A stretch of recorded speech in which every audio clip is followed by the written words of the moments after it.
another episode of the Real Deal Podcast with my co-host, Mr. Cleon Deal. Happy to be here, man. the Good to see you. greatest, the real deal, the Oh, reason why just a guy, we man. got the name, and myself, Brandon Haley. And today we are doing our very first remote Yeah, podcast yeah. with our good friend, Miss Hillary, a finance expert. We appreciate you coming to hang out with us. Says thank you so much. A quick backstory on how we actually met was at a fashion show that MVS put together.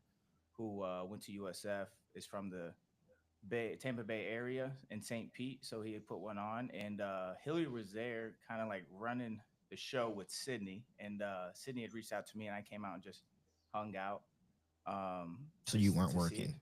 No, well, Okay. like always working, always networking.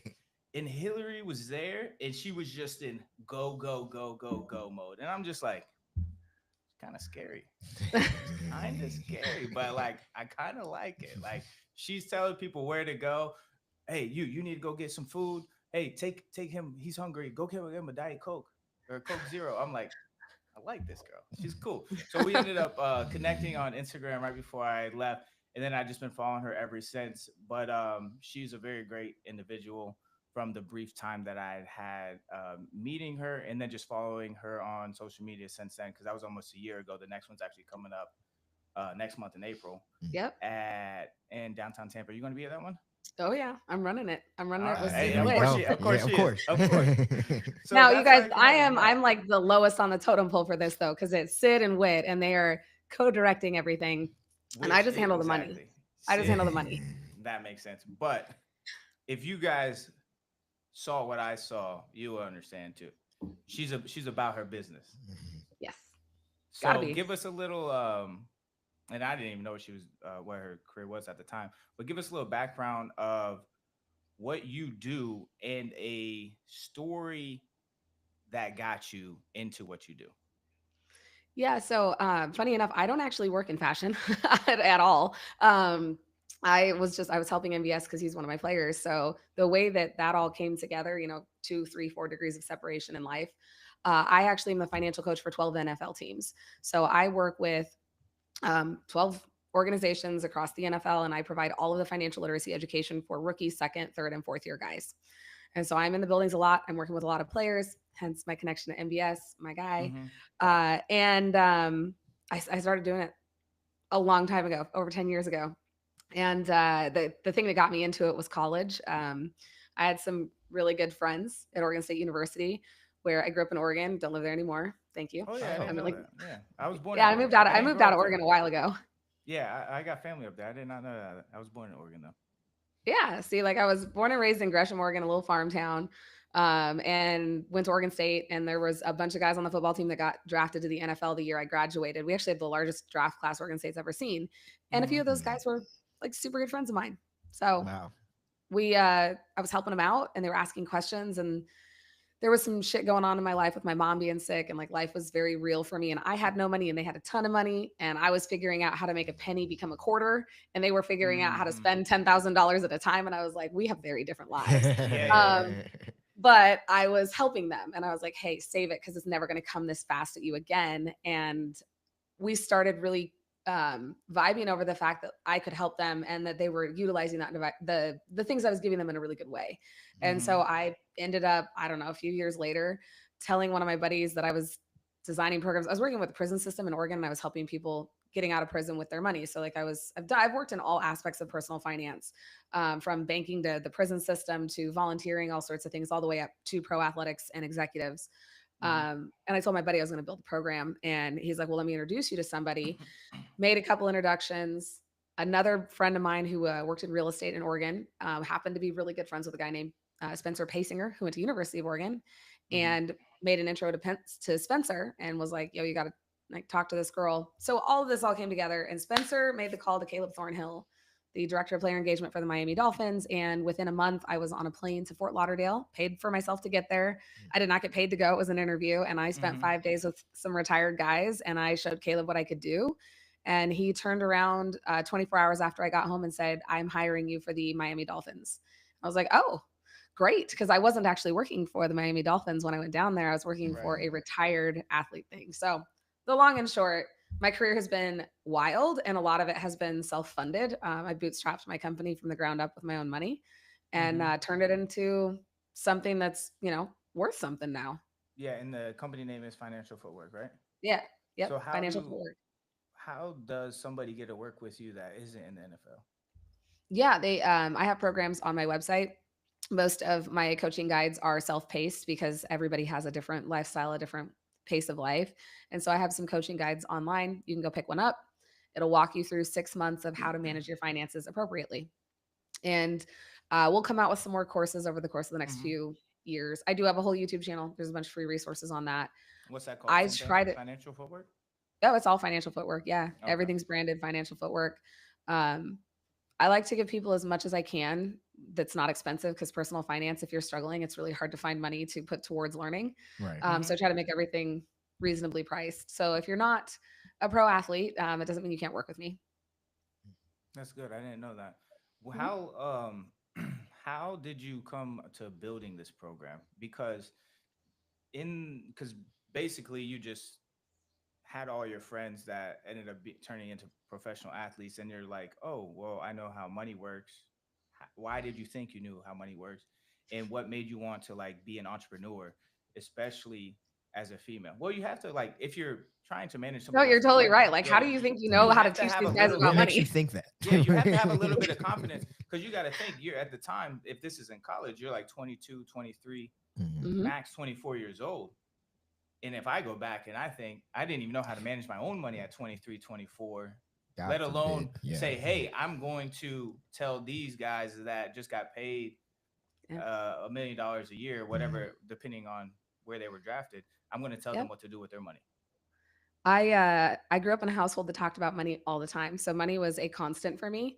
And when I was 19, my life kind of got shaken up a little bit. I had a very easy life until my mom got sick at 19. Like, my college was paid for. Your girl was taking 10 credits a quarter, playing video games all the time, like living her best life as a freshman. I almost didn't pass a class because I would like forget to go to class because I was 18 and free of my household. So I was playing video games and just being stupid. My mom got sick, and that switched everything up. I went from having everything I needed, not having to manage anything, to not having enough money to pay rent. And so I had to very quickly take all the skills I'd been taught as a kid and apply them in real time. And as I was doing that and learning as I went, I was helping my friends manage their scholarship checks because they had huge amounts and I had nothing. I was like, you can pay for everything, go kick rocks. I can hardly afford my food.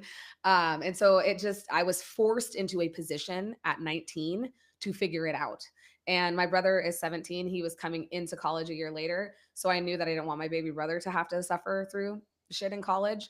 So as big sis, like, I had a full-time job by the time I was 19 while taking 20 credits. I completely switched the game and realized what I had to do to get that degree. And I knew that managing money was a piece of that. So I learned everything. I literally downloaded every financial piece of information I could into my brain, and I just kind of figured it out. And then I went into banking, and I actually worked and moved my way up into a bank. Started as a banker. I was doing everything inside the branch, so I could basically tell you how the banking system works top to bottom. Honestly, I encourage anybody in the entire United States to spend a year working in a bank in their teens. Go be a teller, go be a banker, learn how the banking system works, because it will change how you move with money. And I did that. And then I worked in mortgage, and I was in real estate. I was a top 1% mortgage lender on the West Coast for like 12 years while I was building this company. So I was always actively participating in finance while I was teaching it.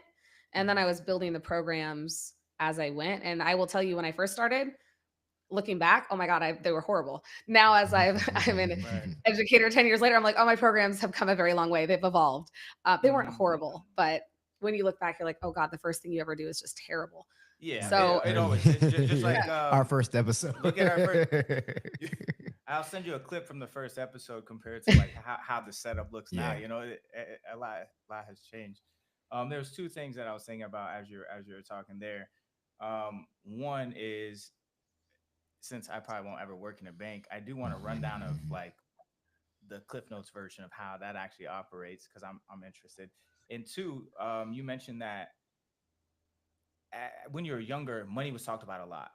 Yeah. And I think how we were raised obviously makes us who we are today. You know, Cleon loves to say this, and I've Brandon adopted it. loves to say that And I say I steal it because I love it. it. He says you either accept or reject the things that you see as you're growing up. And I'm like, I love that because it's so true. Yep. And for me, it was like we had money and then lost it all in like the 2007, 2008 market crash. So then it was like Mhm. going from don't even know what money is because it's irrelevant to Tyson breaded chicken patties in the freezer every night for lunch, breakfast, or lunch and dinner. Right. You know what I'm saying? So Yeah. it's like, okay, now I started thinking a little bit. So it's like, okay, well, maybe this thing called money is like a harder resource to get. So then that kind of Mhm. framed my brain younger. And it took a lot more work as I got older, like into my 20s, like, hey, you shouldn't really think like that about money because it really is Yeah. abundant. So I guess what I'm trying to say is like, how important was that for you to talk about money as a kid? And if somebody that maybe be in my situation that, you know, has grew up with the scarcity mindset being preached to them, how can they overcome that faster than I did? Yeah. So my book comes out sometime in the next 3 to 4 months, and I actually talk Love about that. this. It's Yeah. called Train Your Money. Train your Um, money. Train Your Money, Train your and money. I'll be Make sure you guys publishing get it. it. Yeah, I'm I'll be excited, and I buying it. I'll be actually, buying it. I mean, I'll send you a copy. All right. I'll send both of you a copy. Give me a um, sign. oh, for sure, for sure. But I talk a lot about scarcity mentality, and I talk a lot about how your environment and the influencers within your environment change how you think about money. With the new generation coming up, unfortunately, it's not as many environmental triggers as maybe I had. Cause I'm 37 years old, so when I grew up, like my parents were still writing checks at the grocery stores. Debit cards didn't even exist. Mm-hmm. So the way I learned about money is a little different than Apple Pay, Zelle, and all the social media sites. But the influencers you have around your money can actually change what you think about money. And so for people with scarcity mentality, unfortunately, it is going to be a uphill battle in the sense, and it's completely possible to overcome it. But in order to get out of scarcity mentality, you have to remove yourself from the environment that's causing it. And that's Mhm. very, very hard to do because you're talking about removing yourself from where your family lives, how you grew up, what you do for work, your education level, where you got education. Because let's face it, we don't get to determine as kids where we go to school. It's where do our parents live and what school district does that put us in, Mm-hmm. right? And so all of those factors, environmental, emotional, those triggers that we have around money are formulated in our younger years. And it isn't until we actually are put or thrust into situations where we have to think about it, actively think about what money's doing, we don't reframe our mindset. So I always tell people, if you're actually taking an interest in money, go back to your 2-year-old self, your 5-year-old self, and your 10-year-old self. Place yourself where you first thought about money, where you first saw it being used, and then also tell yourself where you've learned your first money lesson. So those three things are very crucial. Where you first learned about money or saw it is going to probably be your parents or a brother or sister or family spending it. Where you first had an emotional tie to it is going to be something totally different. And I bet you the education side of it, you didn't learn until after the other two things happened. So we Mm-hmm. learn about Mhm. money in reverse. And now it's our job, as you know, I'm an older millennial.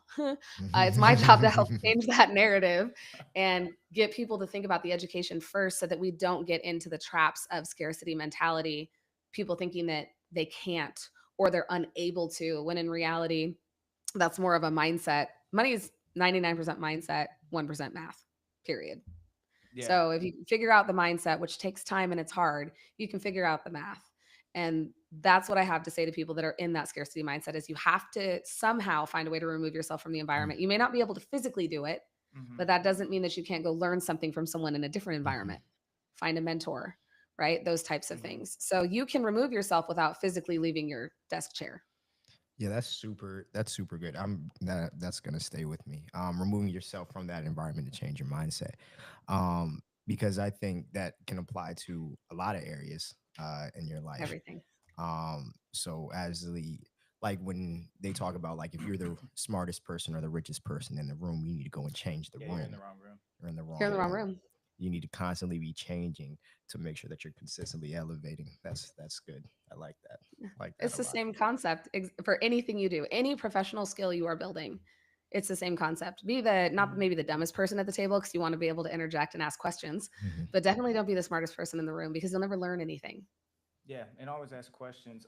One of the books that helped me, I struggled with it for a long time, and just like this, had this undeserving feeling of like, oh, maybe I don't deserve what I think I Mhm. want. And I listened to, well, actually, Joanna, who we had on the last episode, who was my fitness coach, and I, had this conversation about money with her at the time, years and years ago. She recommended the book "How to Be a Badass at Making Money" by Jensen Yeah. Seary, and just listening to that book, you know, she started to help shift the perspective of it. And then even when I started like making money, once I got into like the six-figure range, then I still like had that, oh, maybe I don't deserve this, maybe I don't deserve this. That's um scarcity, and you still have the scarcity mentality in the back of your mind. yeah, and Yeah. it just took forever to get rid of. Now it's just like I don't care. It's like if it happens, it happens. If I lose it, I get it again. um Mm. but it took probably until I was 29, so Mhm. like 2 years ago, to like, Abundance, man. Now you're yeah, to like working with really, abundance versus scarcity. yeah. And once I started doing that, it's just like more opportunities to take risk start to arise, like, Yeah. I don't know, God in the universe start to put things into your life that help you financially. So Facts. that was my biggest whatever experience with, I'm trying to think Take of the away. word. Yeah, biggest Away, experience baby. with like We got you. having that lack mindset when it comes to money, because it's super important. And I remember talking, we did a episode, well, we did one talking about money Yeah, yeah, yeah. before, like based on our own experiences. And when I first graduated, I went straight into life insurance, and that was like a roller coaster. Oh, But yeah, insurance sales. Yeah, Woo. yeah. yeah, But No yeah. I thanks. grew I grew up playing sports, and and sports, they Yeah. teach you like if it's hard, if not everybody's doing it, Yeah. you want to do it. And so that's the mentality that I had, and I stayed there for like 4.5 years. But that's where I met Cleon. So everything happens for its reason, and now he's the greatest co-host of all time. but Ah, the but goat. that's where I like was just stuck with it for too long, and then I finally burned out, and then I like had I tell everybody like COVID was the best thing that ever happened to me. Oh Reason yeah. being is that's the year where I was like burning out of insurance, and then like had no money. I made like Mm. $20,000 for the entire year. And like if there was no holds on all those things, like you didn't have to pay your car note, you didn't have to pay a lot of things because of Yeah. coronavirus. So I'm like, thank you, Jesus. And then that ended up leading to like that's when I like kind of transitioned into the nightlife. And then Yeah. obviously that's where I met like some of the athletes and stuff. That's how Sydney had found me, which Yep. ended up connecting us. So like everything kind of happens as it's supposed to, which also led me to get promoted a lot faster, which led me to actually experience getting actual money. So Yeah. Sometimes you have everything to kind take of a works step out. back to go forward. Yeah, Yeah. yeah, and that's kind of what it was. Had to take a few steps back. Huh? What do you say to somebody that, because this is my thought process, like when you're taking that step back, like that year I had was completely Yeah. burned out, didn't know what I was doing, and I just felt so demotivated, Yeah. but I didn't have any money. And when they say like if you don't have any money, you should be so motivated to go get money, but I Not wasn't. always. No. I wasn't. So what do you say to somebody that's like maybe going through that right now? Find one thing you can focus on and learn 5 minutes a day about that one topic. That way you're not pressuring yourself to learn too much or overloading yourself. We get so hyped up about something new and then we throw Hmm. everything we've got into it for 2 or 3 days and then we stop doing the work. Yeah. And so if you can build habits where and I did this with my company. I was in mortgage. I was working 60 hours a week. I was 100% commission and I was making a very nice, very solid six-figure living, heavy six-figure living Hmm. for quite a few years Mhm. before I built this company, knowing I was going to have to take a step back and actually take a massive pay cut to go into business for myself. And so I told myself in order to do that, I had to learn about entrepreneurship in a different way. I needed to become a jack of all trades, but a master of none so that I could hire the right people to build this company with me because there's no way I was going to do it myself. And so what I did was I took 10 minutes a day to go learn a new skill, whether that was lead generation, email funnels, social media management.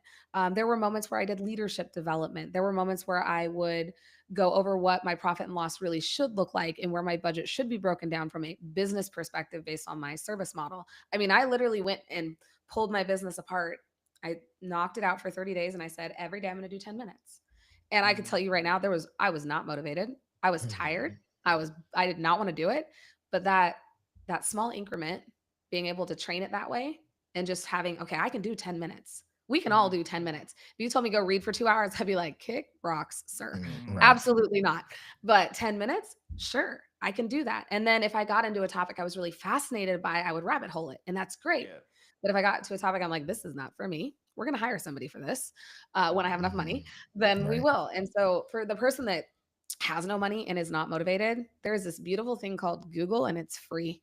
Take 10 minutes a day, utilize that bad boy, find something. And if you don't know what you're interested in, jump on things like what is it? I'm thinking my podcast listen, I'm jumbling all the names. But if you don't know anything about anything, get on like the World News podcast and learn about a bunch of different topics. You can learn everything from nature to economics to real estate to tech, logistics and supply chain management, how to make chocolate. Like you can learn anything. World So- News Podcast.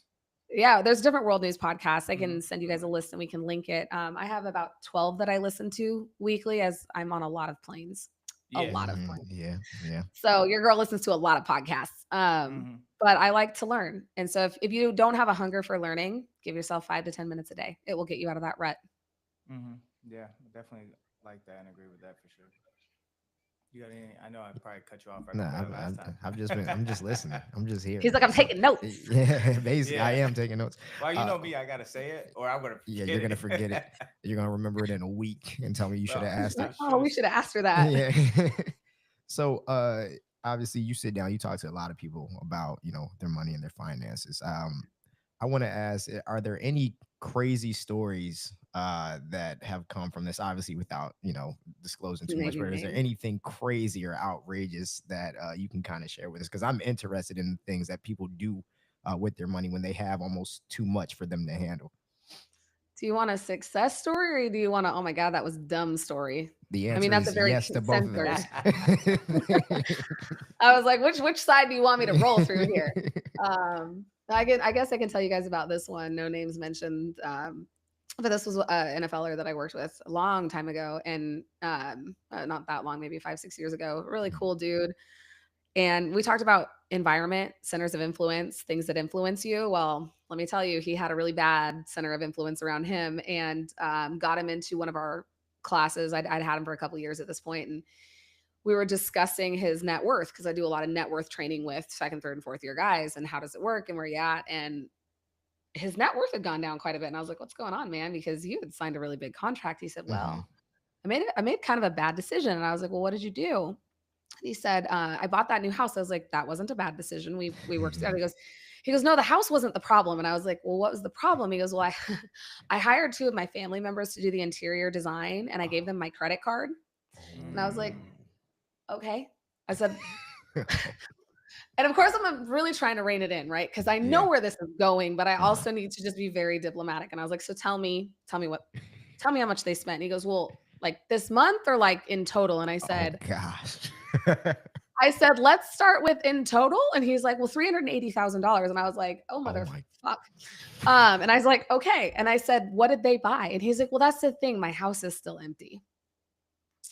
And I went, sir. Okay, so that was a bit of a financial misstep. We're gonna need to cancel the credit card. He's like, yeah. He goes, I took it away last month. I was like, okay, and he can pay for it. Like this mishap is 100% on him because he couldn't say no. So here's the factors, though, right? Like we hear that and we're like, what an idiot. He's actually not. These are his immediate family members. These are people he trusts. Right. These are people that have been with him for his whole life, and they were supposed to be helping him. But they got caught by the Vegas lights, baby, and they didn't do what they said they were going to do. So there was a lot of stuff, and he also wasn't home because this happened during season. So like he couldn't check that his house was being filled up with the stuff they were buying because he wasn't there. So by the time we met up again. It was April for OTAs, which is off season training. This all had occurred in season from September to like January. And so he's like, yeah, so my house is still empty. He's like, I did get a bed though. And I was like, well, that's a start. Great. Okay. Okay. And I mean, and you guys, like, the humor I have with this is exactly how I respond to them, because I don't have any other way to do it. But he said, he's like, so like, how much did that 380,000 cost me? And I said, long term, Mm. quite a few million. Like, just realistically, in your investment account, had you let that grow for 20, 30 years, just say you plugged it into the S&P 500 and it's at 10%, which is the average. It doesn't happen every year, but that's the Mhm. average for the last 30 years. I was like, you would have 5x that money in 30 years. And Wow. he's like, oh. I said, so you would have been sitting like around 2 million, somewhere around 2 million was the math that we did on it. And that was just on that 380 he lost. So Mhm. imagine like the other money he was spending, right? And I said, it's not, and it did change his generational wealth capacity. Just like, for the record, he isn't going to be able to do some of the things he wanted to do. Like, he's going to have to work a little longer Mhm. from that mishap. So those happen. They happen to everybody. Ours in the real world, when we're not in the NFL bubble or the NBA bubble, is Mhm. like, we spend $300 at a steakhouse and it blows our budget for 2 months. Yeah, Their numbers are just, they have like 5 or 6 more zeros behind them. yeah. And so it feels so much worse because the numbers are so much larger. That said, he feels the same way someone who makes $2,000 a month feels when they overspend, like, on a dinner for $300. They've literally blown 10% of their budget on one dinner, right? Right. So if you just look at the numbers, statistically, we all make big mistakes like NFL players do. We just don't have as many zeros behind it. So Yeah. perspective, know your environment, manage your emotions, learn to say no. Like, Mhm. if you can't afford it, no, just don't do it. I know that sucks because it means we don't get the experiences all the time, but man, pick and choose your battles, because financial stress is a whole lot worse than 3 hours at the Lakers game with courtside seats. Sorry, it just is. Right. Yeah. Wow. You want, That is yeah, that one's heavy, right? that's tough. I like that. Especially with it because it's your family, man. You know, that's Yeah. These are the people you're supposed to trust the most with your money. Yeah. Yeah. Mhm. So you just have to be careful. I mean, I have success stories for days. I have more success stories by leaps and bounds than I do mishaps, honestly. So that means you're And doing a great job. So shout I'm out to you. trying to. But give credit to the guys, because they're coming in and asking for the information. They're coming in Yeah. and saying, I Yeah. don't want to be broke 30 for 30. I do not want to be all of the guys. Like, I don't want to be that guy. Yeah. Was it Delonte West, right? Who played with Uh, LeBron for the Cavaliers? Yeah. Yeah. Tough life. It's crazy. Yeah. I mean, you have guys paying $150,000 in child support a month. Yeah. Like, it is the life. Like, it is what it is. So I can name somebody who's probably paying way more than that. I can name a few, but we're not going to name names. And honestly, what people don't realize is when you have a child support lien against you, it's public record, so you can pull it. Mm. Like, it depends on what state you're in. Some states have different privacy laws, but like, if you have back child support you haven't paid, you can pull record on that and actually see like who has not paid their child support. And that doesn't go for just NFL players. That's anyone in the country. So Mhm. some of these records, and depending on what state you're in, this very public information, which is how the media gets a hold of certain little tidbits of things, is because a lot of it is public record. And depending on, right. So like Wyoming, good luck finding anything on anybody who's in Wyoming, because Wyoming has the best security laws of any state in the country. Like, they're fantastic. I love Wyoming. Can't say enough. There's nobody there. Yeah, but it's it's probably a great place. a lot easier to regulate things over there since it's grass pretty much over there. I mean, I think they have 7 electric cars in the whole state, was the last stat I Oh read. my gosh. But, and you know what? I live in Sounds like a Idaho, so lot. like, I'm right there. Me and Wyoming are homies. Like, Oh yeah. we're buddies. I love Wyoming, but no, their actual governance, their security laws are some of the best for Mhm. consumers. They protect the individual, and I really think that's great. But places like New York, Oh yeah. Illinois, California, open book. So yeah, that's that makes a lot of sense because in those big market areas, I imagine that they probably don't want to put as much restriction on those things, or maybe it's just harder to like is it just regulate because of how large the markets are over there. I assume. That might be part of it. Do you talk over here in Tampa? Do you I've worked with the consider? Bucks before. Yeah, been down there with Tyler and Duke. They're I'm great. about I to was down say, well, there I'll let last you year. know. I'll let you know if they come out to the club. Please don't. I don't want to know. No, we actually we don't tax our guys. We actually like take care of them. They never pay full price, so that's I think a reason why they like. Well, and the coming financial with coach in me us. appreciates you, Yes. So but yeah, I that, also just don't want to know because, like, do you what is your so we both work at the club, yeah, um, in nightlife. What is your what do you tell your guys about entertainment mm. when you Which have part of that entertainment? Like, what segment of entertainment? nightlife, strip clubs? Specifically, don't take your debit card. The only thing you need on you is your ID. Don't carry any cash and make sure your phone stays on you at all times. Because the last thing that I want is a guy to put his credit card down, someone to walk by the table, snap a picture of the back of his card, shoot it out to the chick that's sitting in the car ordering on Amazon, having it delivered to a locker, 2 hour delivery to an Amazon locker in Tampa, and walking away with $30,000 worth of gear. And this guy's still in the club 3 hours later, can't figure out why his credit card's maxed. This sounds Mm-hmm. very specific. It's happened multiple times. It's happened a few With times. anything, your ID, your phone, Your that's it. ID and Apple Pay on your phone, and make sure your phone stays in your pocket. Front pocket. Yeah, that's a big one. Front Yeah. pocket. 'Cause, Front pocket, man, not back. yeah, those, And if anyone walks by you with anything that looks like a box or a magnetized anything, you need to move away immediately because they're scanning for information. My guys are targets. Like at the end of the Oh, day, yeah. let's be real. They're targets. People know they have money. And women are smart. We are clever. Yeah. We are Yes. very clever. And financial security is the hardest thing to protect Mhm. because it's when we make a mistake, we don't talk about it. So if a guy does mess up, I'm usually the first or second call after they call their team security and let them know. Mm, I can't help them if they lose cash. I can't help them if they give their debit card to somebody because that's consent. yeah. I can help them get their money back for the most part, almost always when it's a debit or a credit card. But again, why would you even risk that? Just take your phone and do Apple Pay. And if the club doesn't accept Apple Pay, like go to a different club. Literally. Sorry to the club owners out there, but I'm Well, I'm you looking should, at this yeah. from a safety perspective. The less you bring to the club, the better. better. Because especially with people snagging, stealing Oh, yeah. phones, wallets, and stuff like that. Like I've been there for 5 years now, and the amount of stories you see or hear from phones, IDs, wallets, all that stuff getting stolen or even And keep lost. your ID on you. Don't let the bartender take it to hold a tab or anything. Like you've Oh got to yeah. keep your ID because the second someone has your ID and your card information, it's a wrap. Now they know where you live. Now they're able to access your bank account information. They know where you bank, which is a problem because if they have a copy of your ID, they can go replicate it at FedEx and open bank Mhm. accounts in your name. Like it's not, it's sadly not hard to assume someone's identity. Now it's a little harder to assume a celebrity's identity because they're a little bit Mhm. more well known. Uh, but I have had it happen to people at every team I've worked in.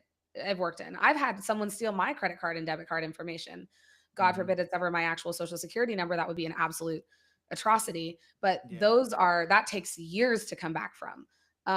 The idea that I love nightlife, like go enjoy yourself, but do it safely. And that Mhm. is do not go by yourself. I don't care if you are an O lineman at 350 pounds. Do not go by yourself. Yeah. I agree. You're asking for trouble. Yeah. Um, and phone and ID, and that's it. And make sure your ID goes between your phone and your phone case so that it is out of sight and no one can take a picture of it. Nobody needs to know where you live because if you're in the club and they have your address, your house is now a target, Mhm. right? So 100%. you have to think through working in a bank for a long time. Every fraud scenario that could have possibly happened while I worked in a bank. So I saw a lot of it. And then working with the league, the targeted schemes against guys through nightlife is a big deal. Mhm. Yeah, because you already know that they got at least a little bit of money. You assume they do. Yeah, Whether they've kept it in their bank account is a different story. yeah, that is true as well. But also like celebrity women, fashion models, TV and movie stars, like for them, it's even a little bit more risky. So the entertainers that I do work with, like my MMA fighters or supercross guys or like any of those groups, they may not be as well known, but they still have fans. If you have a fandom of any kind, your security level with your finances needs to be 10 times better. Mhm. All right, so once this podcast starts making money, then we gotta Yeah. we gotta hire you. If I hire me for what? I don't do security. I got somebody for that. I just don't do it Well, myself. we'll outsource. Get your security people. We'll Yeah, hire you for to coach us sure. up. Everything we I need. can't say her name because she's a ghost, so we don't talk about her. Exactly. Yeah, we like those kind of people. She's Under the she's radar. clutch. Yeah, we like that. We're Yeah. not even gonna say it's a she, you know. You'll still never find her, even if I say it's a she. Oh, okay, yeah, there's plenty. Yeah. It's, No, not gonna happen. International Women's Day, so we love women in the workplace that are making a difference. So, how does the bank work? Like, what do you say? How You does the want? bank work? He's like, I'm tripping on this Well, thing. I forgot about that part. You said everyone should have that Work at a 1 year bank? Yeah, 1 year bank experience. What can you give us the Cliff Notes version of that? Like, what all you learned? Yeah, so I'll give you a very condensed, like how a bank works and what you need to know. So banks are institutions that take deposits and lend those deposits to people for more money. That's it. That is what a bank does. A bank takes deposits from a consumer and then turns around and makes auto loans, mortgages, business loans, and they charge the consumer that's borrowing the money 5 to 12%. Let's just use those interest rates. But when you deposit your money with a bank, they pay you 0.01%, right? But the benefit of a bank, and they're very, very important, is they allow you to conduct business, and business doesn't have to be business to business. Business can be a consumer buying groceries. It allows you to conduct business with ease, monitor and track your transactions, and see everything in real time. So banks serve a very vital purpose. The way that they operate and how they actually work, people don't know how that works. So they get mad when banks do certain things. And I'm thinking to myself, okay, if you overdraw your account, guys, you're borrowing money from the bank to pay for what you need to pay for. So that's taking out a loan. They're Right. charging you to borrow money. I know overdraft fees suck, but that means we got to money manage better. And I don't agree with all overdraft fee charges. I don't condone that shit either. But I also realize like you have to understand both sides. And I'm very much a middle of the line, like give me both sides and let me understand how it works. So what I took away from banking is if you don't handle actual transactions on a daily basis, you're not learning how money moves. You're not seeing how businesses conduct business. Did you know every time that you swipe your credit card at any company that you go purchase something at, on the back end, they're getting charged 3% from their credit card vendor? I didn't know every company was like that, but every company deals with that. Yep. The credit card companies then take their cut to manage all of the transactions on said credit cards, right? So there's a chain of command in all of this. And people don't realize that a lot of those fees get passed through to the consumer as those fees jack up, right? But it's cost of doing business. So we have to figure out, is the cost of doing business fair? So with banking, it's deposits come into the bank then turns around and only a portion of the deposits can be lent out. They have to keep what's called a liquidity ratio. Every bank has to have a certain amount of cash on hand at all times. And then they lend out that money. They make their interest, which pays for the bank itself, all the employees, board of directors, all the peoples. Everybody's happy. But they have shareholders. Those shareholders invest in that bank. They need to get their money back. So banks are a for-profit business. They are not there to be your friend. They're there to make money. And they are a way for you to conduct your normal life. So I always look at banks as a tool. They're not my friend. They're not there to make me money, but they are there for me to conduct my financial life however I see fit. And so that's what I learned from banking. And then of course, just how transactions work, how they catch people that are money laundering. You go through all sorts of anti-money laundering training. You go through all sorts of fraud training. I learned how to audit a bank account to see if somebody opened a bank account falsely, which is where you go through and you make sure that person's actually real. There's all sorts of crazy things that you learn, and people try to get away with stuff in banking. It's very hard to do these days because technology is smarter than we are. Yeah, so good. But yeah, that's how banks actually work. The whole sole purpose of banks, the reason they were designed was so that people could conduct business and move money. That's it. That's what it's designed for. So if you understand that and you understand how a bank makes money, you can then capitalize on that system. And what I mean by that is if you know the bank's paying you 0.01%, but you can put your money in, let's say, a high yield savings account that's paying you 4% or 5%, why wouldn't you put your money there, let it work for you, and just conduct your normal business out of your standard bank? Right. Or better yet, if you don't need that chunk of change, find a really good financial advisor or a robo advisor. If you don't want to pay somebody and you want to use like Fidelity's robo advisor or E-Trade's robo advisor, they will help you design a portfolio to invest that money if you're willing to take the risk. So you don't have to just keep stacks of money in a bank. In fact, that's not actually a smart thing to do. Now the banks would like you to. Yeah, And of course. I'd say 90% of consumers just stack money in a bank and they don't make anything off of it. I am about, okay, there are banks that will pay you more to deposit your money there because they know they can lend it out at higher rates. Go make your 4 or 5% risk free. Let's go. And if you want to invest it, you're going to take on risk, but you might earn a little bit more. Then for the money that you got to operate on, put that in any bank you want. They all do the same damn thing. If you're not traveling nationwide, then a community bank, a regional bank, or a credit union, solid. If you travel for a living and you need a national bank and you need to be able to use ATMs in any state, get a big bank. Big banks have better business interest rates. Credit unions and regional banks do better on car loans and mortgages. Like Mhm. everything operates, each bank has a specialty and they do things really, really well. Like Chase Bank is absolutely known for their credit cards, the Chase Sapphire and the Freedom Card, right? They're Yeah. very, very good at that. Wells Fargo is actually known for its business banking, although you'll hear a lot of people complain about it. They have very, very good business banking products.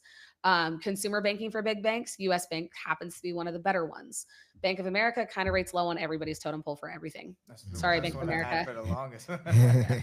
Sorry, B of A. Like I have no skin in the Yeah. game with any of these banks. Like I don't Yeah. care what people like. This is just the consumer consensus. Right. And then with credit unions, pay where you play. Like just figure out what works in your neighborhood type of a thing. Yeah, I And paid, then regional banks are like 10 to 15 states instead of nationwide. Mhm. okay. I paid Bank of America a lot of money in interest on a credit card that I got when I was younger. Oh yeah, they got you on it, huh? Yeah. I don't even want to calculate it, but now I pay them off every month. But I use credit cards very frequently. So, what's your thoughts on using credit cards for like the perks? So I use like the Built Oh yeah. one, and I use the Apple one sometimes, but that's only like 3%. But Built from I think it's through Wells Fargo, you can actually like get points based off paying rent. Yeah. So that's a And secured credit card to help you build credit, like really build Mhm. credit quickly. But the points can be redeemed for travel, gift Yeah. cards, stuff like that, right? Hmm. Yeah. Yep. So once you've mastered your money game, the way I put that is you understand your budget and you know what you can and can't spend every month. If you can put all of your expenses except for maybe rent, because most credit cards will not let you pay rent on it. The Wells Fargo credit card is one of the few exceptions. Put all your bills on your credit card and then pay it off at the end of the month. This is not like a get out of jail free card. You still got to pay that shit off in full Yeah. every month. Yeah. You've got to.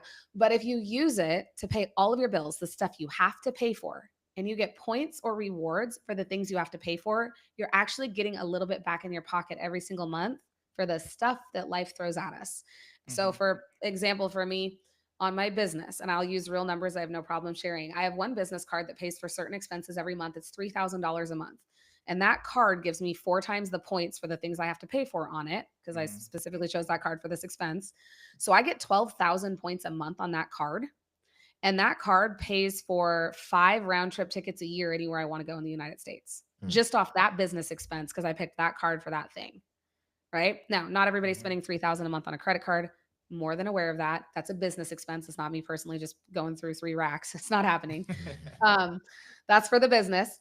But I take all of those points and I actually gift them to my contractors. That's their Christmas present. So I gift them a trip and I just give them the points because then they can go buy whatever they want. They can go wherever they want. And to me, that's more valuable than if I were to swipe a debit card or write a check because I'm actually getting something for it. Hmm. Money's still changing hands the same way. It's just 30 days later instead of Right. instantly. And I'm getting something for it. So yeah, I'm a big proponent of doing that. What is that card that you use for travel? Is that like a I use the specific I travel use one? the American Express Gold Platinum. Okay, yeah, that one. I used the Mhm. Hilton one, but the Hilton Amex Yeah, Hilton's good. That's just or Hilton rewards points though. yeah. Now I'm like Mhm. debating on changing because I have like a lot of points I don't really use. But that credit So limit's so high because I use it and pay it don't off. close it. Never close it. Your Never oldest. close. Yeah, no, no, I no. heard that one. Don't close it. Yeah, I'm not gonna close it. Yeah. But so just add on another one. Yeah, just get enough. And your oldest credit card's your oldest friend. You can use it once a year, keep it open. Hmm. You don't have to use it for everything. I had a Marriott card, same as Hilton on American Express. And I was like, yeah, I don't need this many Marriott points because that's where we stay when I'm with the NFL. And I've like a platinum status member. I was like, I'm never going to use all these hotel points. Oh my God, what am I going to do with this? So I canceled the card and got the gold. And I can use it for anything I want travel, Hmm. cashback, statement credit. So figure out what you actually want to use it for. Yeah. But yeah, I hear a lot of good things about that one, the gold one. Is that the 250 a year one or is that the 750? 395. Oh, I'm off on both of them, I guess. You're fine. Right. in the It's the middle. business one though, so I don't know what the consumer one is because I haven't looked at the Oh, okay. consumer Yeah. one in a while. There's a lot of different ones. Yeah, there's a ton of different card options. If you want no annual fee, which a lot of people do, Chase Freedom probably it's been named the best cashback card on the market for like 5 years running, followed really closely by the Discover It card because it gives you 5% cash back in certain categories quarterly. It's really sad that I know all of this, by the way, as I'm saying this. I'm like, wow, I spend You too much spin time these on the numbers off internet. very I've comfortably. watched some YouTube. Yeah, the numbers. Yeah, you're good at numbers for sure. I've watched some YouTubes on like credit cards. That's how I Yeah. finally built one. Yeah, and Built's a great one to like get you started so that you can get something for your rent and or build credit. Long term, it's not going to give you the rewards that an American Express or like a Chase Sapphire or a US Bank leverage card will give you. That's what I realized because spent a lot of money on that thing over the past 2 years. But I'm like, it's like I can buy half a flight.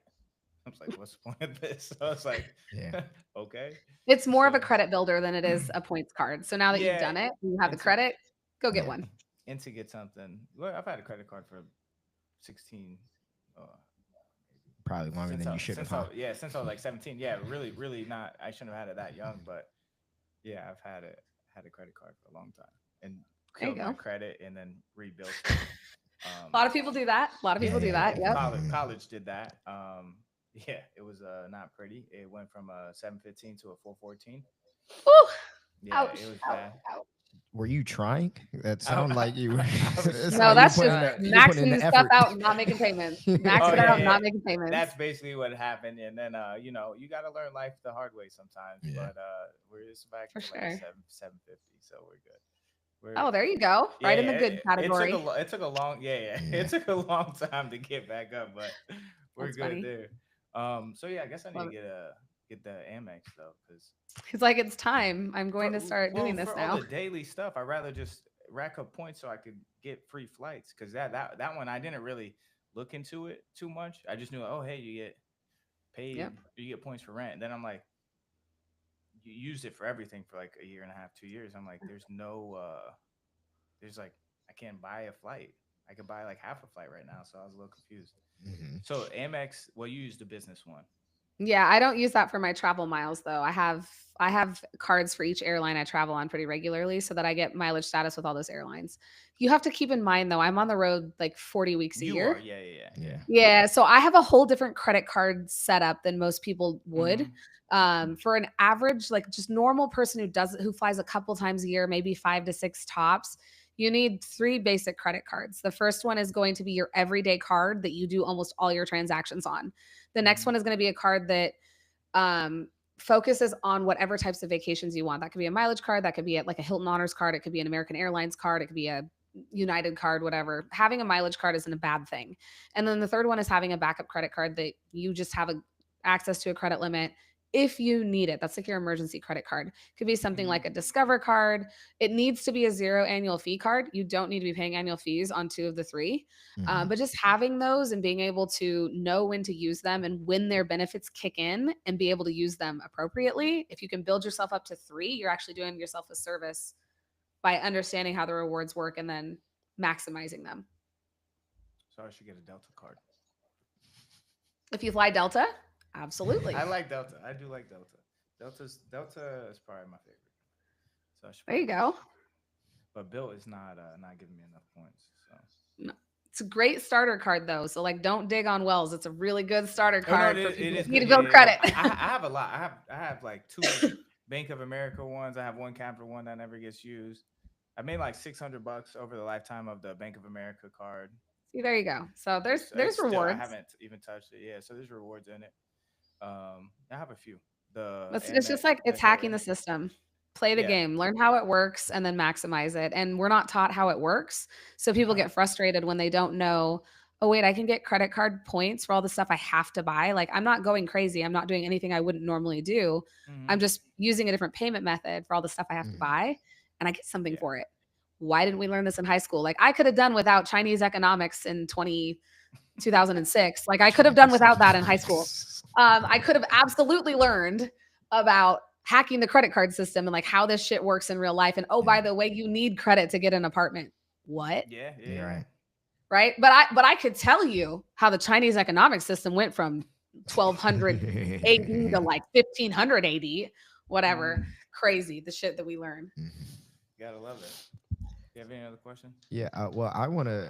I know I do, but I wanted to. Yeah, I know. Brandon's gonna be here all day. I do like to learn too, you know, especially about money. It's very good. I think this is very good information. Well, obviously here we talk a lot about relationships, so I want to talk about money and relationships, how these things kind of coincide. So of course you deal with a lot of athletes, and then obviously you have your own personal life as well. What's advice that you give to people when they're getting into relationships, because obviously if they're with somebody, I'm assuming that's something that they mention when it comes to their finances and how to manage it. So I'm curious about how you advise them on things like that. And then also how you incorporate that in your personal life as well.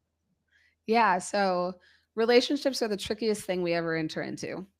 And I say that there's no shade on it at all. My interpersonal relationships are my life. I love the people that are in my life that I choose to have there.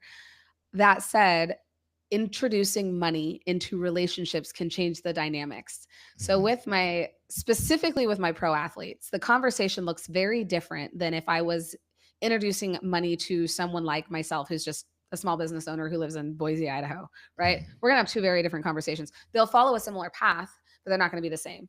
So for a pro athlete, first thing I'm going to ask them is, how long have you been together? Are you recently together? Are you married? Are you divorced? Like, I need to know your marital status, so I understand how you're thinking about money, because all of those places within a relationship actually change how you think about money, believe it or not.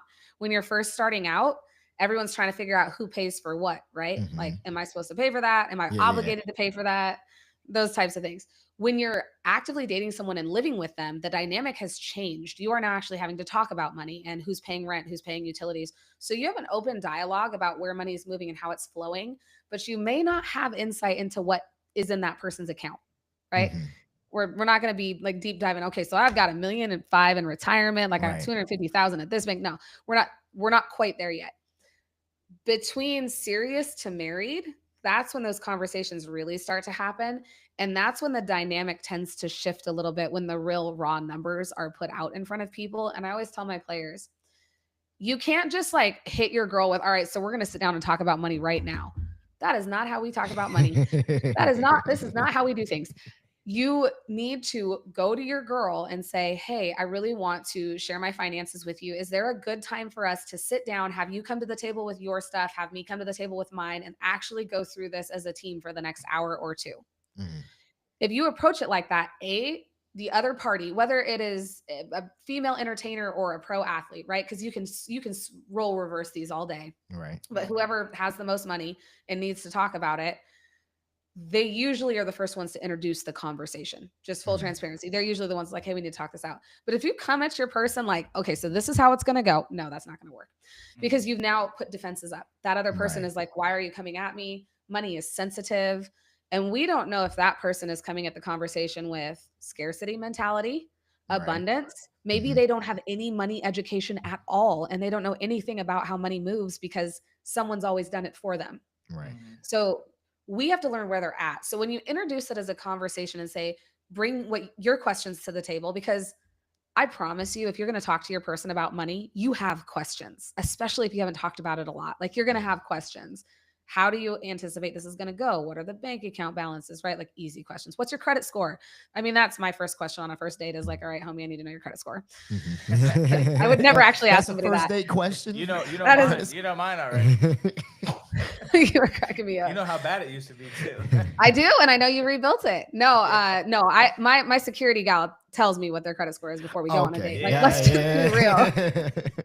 Before, during, or after the date, do you get that information?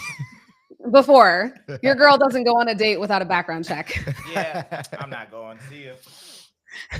No, I respect no, really, like, I don't. I will not go on a date without a background check. It's gotta happen. It's gotta happen first, because you just never know if that person's married or, Boundaries are important, but there are just certain things you gotta know. And I don't mean that. I feel like you're speaking Look. from experience. I am, because I went on a date with a guy and I thought he was single. He was freaking married. He was still living with his wife. And I was like, you know what?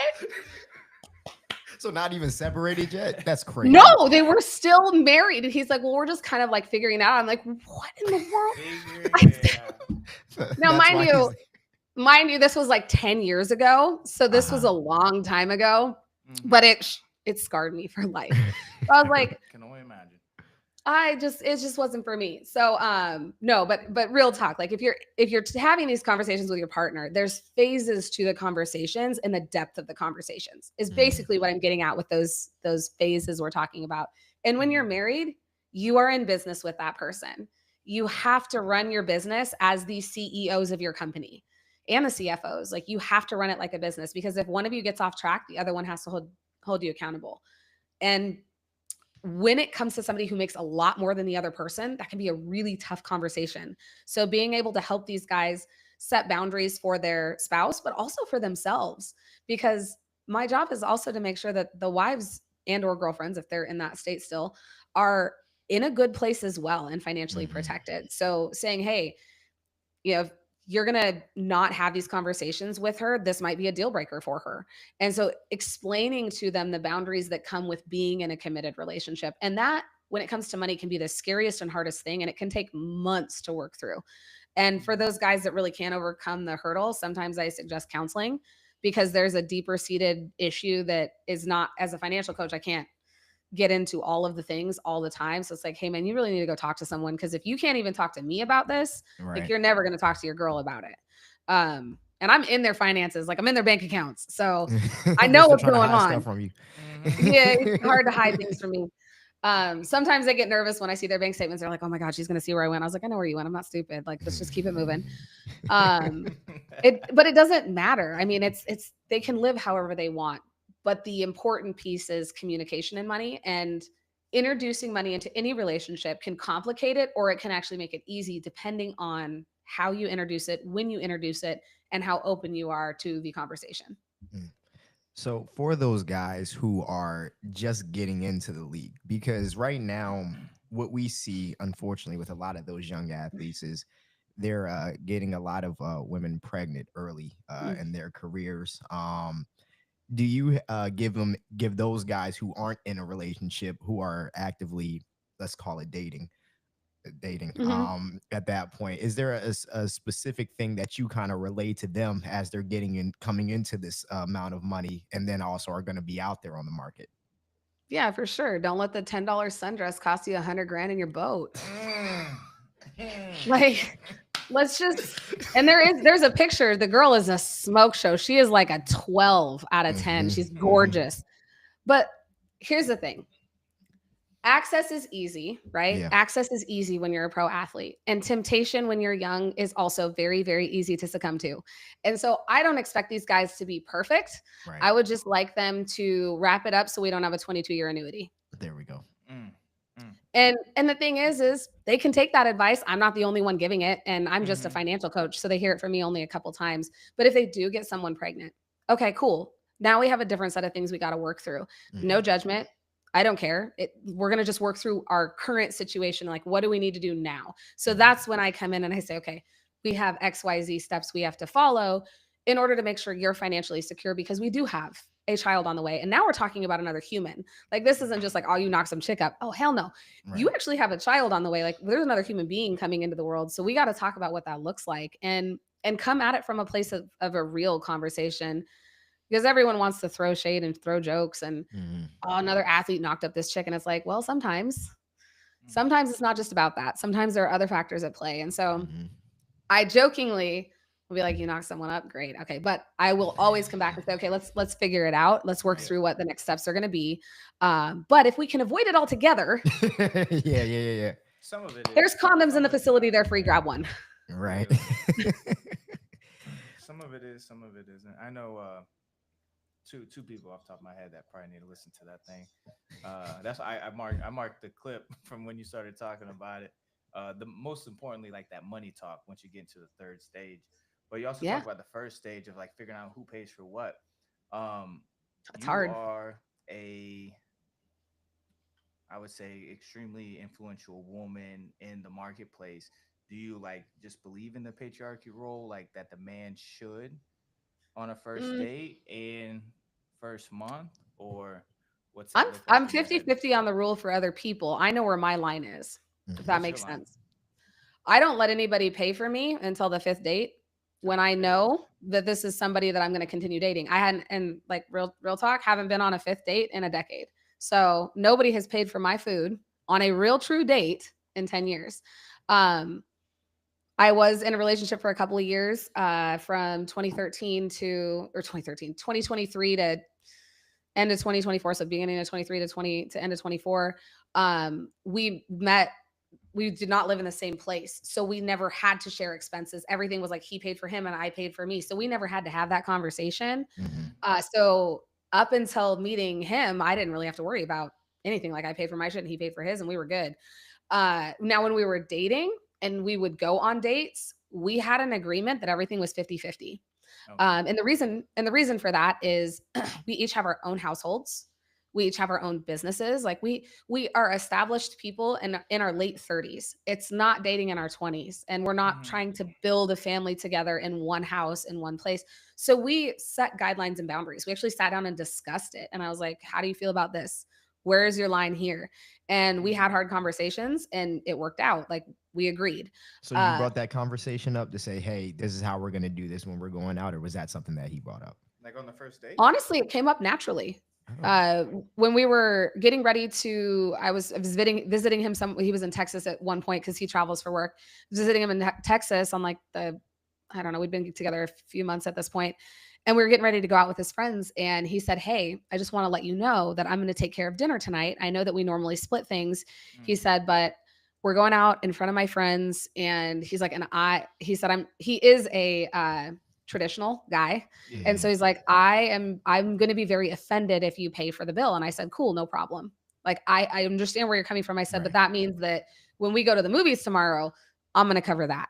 And he Mhm, goes, yeah, no, that's fine. Hmm. And so it came up pretty naturally. And then that led us to future conversations. Had he not said that, I would have assumed 50-50, and we would have just kept rolling that way. mhm, Hmm. But I set those boundaries up front with people because I don't think it's fair to assume anything when it comes to relationships or dating. It's not fair to assume anybody has money or that anyone's going to pay. So just asking the question, how would you like to handle our first date? Do you want to pay? Do you want to split it? Or can I pay? And asking the question, even though it might be uncomfortable, it's also going to uncover whether or not you want to even go on a first date with somebody. mhm. Yeah. So Yeah. all the ladies listening, Bullshit detector. It's the thing is it's a super tough, I think, for the guy in that situation, right? Because yeah. Yeah, for us, if a girl were to ask me that question, I would feel like it's a test just automatically. And so it probably is. if I said 50-50, and she's like, okay, got it, and then I never hear from her again. So it's I think that's kind of where, unfortunately, kind of social media and kind of how all these things come about have kind of shaped the men's mindset when we hear questions like that. So it doesn't always feel like it's supposed to be an open and honest conversation. It just Right. feels like it's supposed to be like a test to see how this is going to go, to see if she's going to even talk to me after this. Well, So and I think that's the shitty part about 2025 dating is like yeah. everybody wants a 1990s relationship in 2025. I've seen that quote about 18 times now. Yeah. Hmm. And we are in a world where when my dad was dating my mom, he was the breadwinner of the house. Like we Mhm. had 1950s traditions until the late 80s. That was how America worked. And then in 1987, when women had the right to actually open a bank account and own their own home without a man, that was the first year, mind you, that a woman could own a home without a man's signature on it. In Mhm. 1987, the year I was born, things started to change and women were able to actually make money. And as soon as that happened, it shifted the dynamics of how traditional money relationships ran. And so we're Mhm. kind of in this whole new era of Yeah. how does money work and like how do relationships and money work when the woman might make as much as the guy or make more than the guy. Hmm. And Right. we can't shade either gender Mhm. for saying, "Hey, like I don't have a huge salary, but I would like to take you out. Mhm. How would you feel about going here?" And I agree with you. I think a lot of women do use it as a test. But my question then would be, do you want to date a woman because she's going out with you so you pay for her food? Right. Hmm. Absolutely not. You don't. And if her answer is, well, if I have to split this with you, I don't want to go out, chances are she might not be the right one. Now, there are going to be women in the deep South that are like, I'm a traditionalist. And that's great. Okay, so you do expect the man to pay, but explain why. Explain where you came from. Explain, hey, I grew up in a household where dad took care of everything. And it's in my world, I anticipate you to pay for the first date. Okay, if someone came to me and said that, I'd be like, okay, cool, respect. Like, I get it. I know how you grew up. But if someone's like, I just assume you're going to pay, ooh, Yeah. red light. This again, though, is where personality differences become a hot topic. And I'm sure there are going to be people that see this that are like, I do not like her automatically because she said 50-50, or I do not like her because she pays for her own. Right. I do that because my expectation shouldn't be on who's paying for my food. It's the conversation I have with that person and whether or not I can see me going on a second date with them. Yeah. Because I'd like to spend an hour with you. And my first date rule is 1 hour. At 1 hour, I'm gone. Whether I like you or not, my time is valuable. I'm out. And I don't go to meals. I go to coffee. Yeah. So if I'm coffee first time. We had an because episode about that. I'm like, coffee for the first date always. You gotta vibe them out. right. And And then if see if you they are wanna going to buy pay them for your later. $5 coffee, awesome. Go to town. Like, have a good time. It's a $5 coffee. You're not asking for a $50 steak dinner, but set the expectation and then hold your boundaries in dating. Dating is rough. Okay. Being my late 30s and very single, dating sucks. Very And I don't do it. Like, I don't date. I don't go on dates. I haven't been on a date. Like, I just don't do it because I don't even want to open a dating app. It makes me sick. But if someone were to ask me on a date, I would have a hard line in the sand that would be, let's go to coffee. I'll buy my drink. You buy your drink. Let's take an hour to get to know each other. And after that hour is up, if I'd like to see you again, I'll let you know. And if I don't, then I haven't wasted my entire day on somebody. And that may sound harsh, but I also think time is your most valuable. And when I say valuable, you can assign money to that if you want to. Time is your most valuable asset.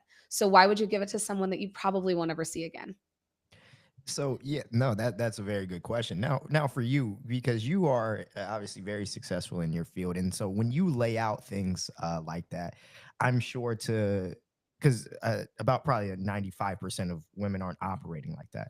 So No. when you kind of lay it out like that straight, I can assume it could probably intimidate somebody who's not used to that, regardless of kind of where their status is. So is there, I guess I'm not sure how much you're looking for anybody, but is there a certain type of man or certain type of status that you kind of look for when you're dating? Because I imagine depending on who you're talking to, a lot of men would kind of shy away from something like that. So how do you Yeah. kind of weed out where that goes? Well, it's also how you propose the question, right? So I don't just go in hot. I'm like, all right, so I'm paying for my shit on the first date. Like, that's not how I'm not going in at him like that. I'm like, hey, my rule of thumb when I go on a date is that I'd like to pay for my own drink on that date. I do not have the expectation that you're going to. And are you comfortable with that? So I always give them the option to tell me whether or not they're comfortable with paying for my coffee. I never just rule it out. And I'm like, I don't rule with an iron fist. I'm like, here are your options. Pick one. And tell me what works for you, because I don't want to assume anything. So proposing the question the right way or propositioning somebody the right way, probably not the right word. Probably not the right word, will help you uncover how that person thinks about money and how they think about how the first date should be handled. Now, with that said, let's just be very real, guys. I'm a country girl who grew up on a 20,000 acre tree nursery in the middle of God knows where, Oregon, and I now live on a little farm in Idaho. I need Rip Wheeler from Yellowstone. That's my guy. So, country boy, cowboy, blue collar, has to be able to build shit with his hands. Like, when I'm looking for a guy, I'm not actually like, I need Rip. Not really. I'm looking for someone who can match the way that I grew up and my traditions and values before I am looking for the way that the person looks or what they do for a living. So that's how I weed things out. And the way to do that is simply to converse and meet that person and learn some of their value propositions. And honestly, how they answer the question of who pays on the first date tells me a lot about them, because the majority of the men that I'm looking for will actually offer to pay for my drink on the first date. And in some cases tell me that they're not comfortable with me paying. Okay, cool. That's fine. I will, in most cases, if it's just coffee, I will let them pay, even though I really don't like to. I'm like, I really don't want to owe anybody anything.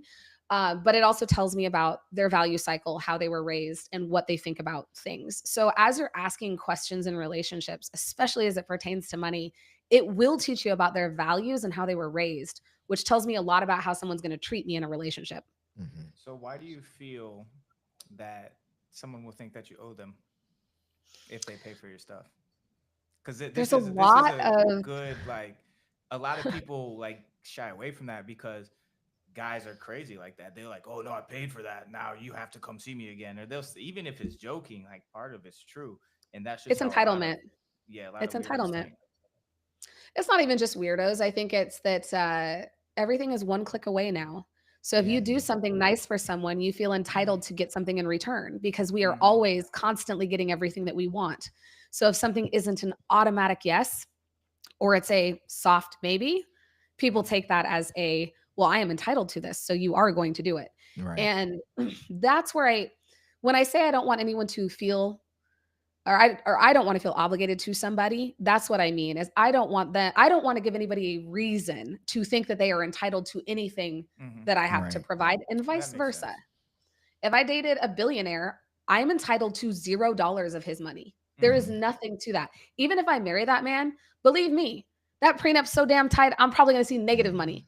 Like there's it's understanding how people operate and attracting the values you want that will lead you to the financial security you're looking for. And I think we've lost that. And so being Right. a financial Yeah. educator, talking about relationships, look for the values first and what you Mhm. truly want out of your partner, and then have the conversation about money. And I can almost guarantee you, if your values align, chances are the way you think about money will too. There's probably going to be some discrepancies, but you'll be able to Mhm. work through those. And right now, we don't date for values, we date for Instagram Looks. status. Yeah. Yeah. Yeah. I've been there, done that. Didn't end well, but Well, yeah, probably not. it looked great on the internet for a year. Yeah, Yeah. It looked great for time being, but yeah, we don't do that anymore. We learned. he said Yeah, we no, don't it's do it just not worth it. anymore. As He if did it. I want to be clear. He's the only one that did it. I just He said wanna we be- don't. He said we's too many people in this scenario. I don't do No, that. no, sir. No. I'm telling you. So the dude, what'd you say from the dude from Old Yeller or what? What were we talking about? Yellowstone. Yellowstone? Oh, Yellowstone. I haven't watched that. I was just thinking Old Yeller in the country and stuff. No. So So is that non-negotiable or those are just preferences? no, I mean, there's never the only non-negotiables I have is please don't be married and be employed. That's fair. That's I'm cool with that's everything. fair. Like if you have a career and you don't even have, you could be a janitor and love your job. Like if you enjoy your job and you're going to bring me peace, like we are straight. And please don't be married. Like Just- it just Come on, guys, do better. Don't be married. but literally, like I'm not reaching for the stars here. Now, if you want to give me a cowboy in Idaho, like I will not walk away. Right. Chances of me finding that because I never leave my house are slim to none. And if I do leave my house, I am on a plane leaving the state. So there's, I do that like Maybe- 80, 90, 50, 100 times a year, but Mhm. you don't meet cowboys in the airport. Yeah, probably not. Or typically not too many that are playing football right now. But maybe No. some young buck going to be a cowboy. What if he can't build anything with his hands? No, it's game over. He's got to learn. What if he He's can- Look, if Hey, I can what if he tile a can bathroom, plumb it, and put in a shower by myself, homeboy, you better be able to fix the garbage disposal. Oh, good lord! But Wait, you what can if- do that? What if he? Yeah, What of if course he I didn't- can. What if he? I grew up in the didn't know- country. We did everything ourselves. Right, but what if he didn't know his dad growing up? So he That's had nobody okay. to teach him. YouTube. YouTube how to build a bathroom before you come talk to her. Look, Please. if the garbage disposal breaks and the first thing you do is come to me and say, "Can you fix it?" Oh, yeah, I'm no, going that's to turn crazy. you over to your phone and say, "You got a 10-minute tutorial. Figure Well, it out." I would never do that. I would just pay somebody to do it. I would never. See, and that's great. But when you live in the country, it Yeah. doesn't Okay. work like that. Yeah. Oh, Like you okay, don't just get to be like, "Okay, homeboy, so I need you to be here in like 3 Yeah. hours." No, it's like you might wait 4 days. Now, Yeah. I'm not Oh, that okay. country in Idaho. I'm in Boise. Okay. But I'm still not in like a big city, right? Mhm. Things take time here. They're not Mhm. they don't move Instant. that. They don't move like LA or New York or Chicago or Right. Denver or Dallas. It doesn't move like that here. Life Yeah. is slower. So Okay, that I don't makes know. I sense. just Because in Tampa, if something is like broken, you you just get it call fixed. somebody. Yeah, you get it fixed the next day. So okay, that makes a lot more I mean, I sense. probably could, but like, why would I pay somebody if I can get a part for $2 from Home Depot, rip the Right. bitch off, replace it, put it back on, and fix it? Like, why am I paying someone $80 to come do that when I can take 10 Like, minutes of I my ain't day got to to do worry. it? I don't have to worry about it. So when do you ask men? Do they know how to build things with their First, hands, or at can they that fix coffee things? date. When is that on the first date? So here's the No. So scenario. that is a learned skill that I figure Mhm. that out over time. Also, their job tells me whether or not they can, honestly. Yeah. No, it's not a deal breaker. I can do just about anything. My dad and my brothers are like my roll dogs. So if I really need somebody, my brother Andrew will hop on his Harley and he will drive 6 hours to do whatever I need him to do, and then he'll go home. And he's younger than me. He's always got my back. My other brother, probably not so handy. Love him to pieces, but he's not as handy.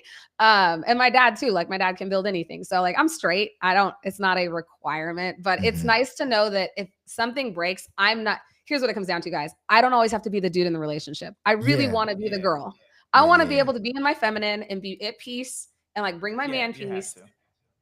And if I can bring him peace by helping with the money, fantastic. If I can bring him peace by like helping him around the house, great. Like whatever that looks like, it's called a partnership for a reason. Mhm. But I can't be responsible for everything because that's not a partnership. At that point, that's just me being a sugar mama, and I'm not Right. down. Yeah, see that because that's my thing, right? Because like you said, if something breaks and the first thing he does is come to you and ask you how to fix it, that's embarrassing. Or if you have to call your dad or your brother to come and do it, that's embarrassing. So it because I'm not that handy, but that would never be the first thing that I do is come to ask the woman that I'm living with. I'm like, I got too much pride for something like that. I'm gonna embarrass myself trying to put this thing back together first. Be I love it. I'll be resourceful. Yeah, I want to I'm ask gonna you. get on Google, Yeah. There you YouTube, go. whatever it is. I have a lot of friends who are good at it. So first thing is There I'll you call go. them. Hey, what does this do? And they're like, Well, and oh, that's this. kind of what we do here. Like if somebody needs help living in Idaho, you call your neighbor when you need help because everybody here has a different skill set. So yes.